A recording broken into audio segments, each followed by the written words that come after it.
ये post poll rigging जो हो रही है आज तक, आप सियासी लीडरान के स्टेटमेंट्स देख लें जो स्टेक होल्डर थे इस इलेक्शन में,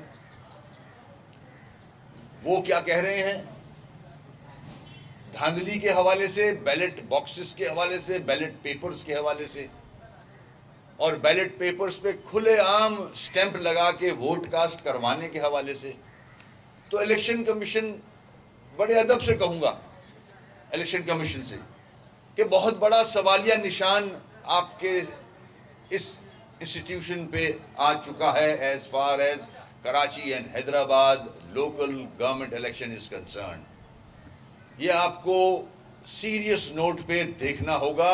आप जब ये इलेक्शन इस तरह से कंडक्ट करा रहे हैं तो 23 के अक्टूबर में अगर इलेक्शन होते हैं, पूरे जनरल इलेक्शन पूरे मुल्क लेवल पे, उनका क्या हाल होगा।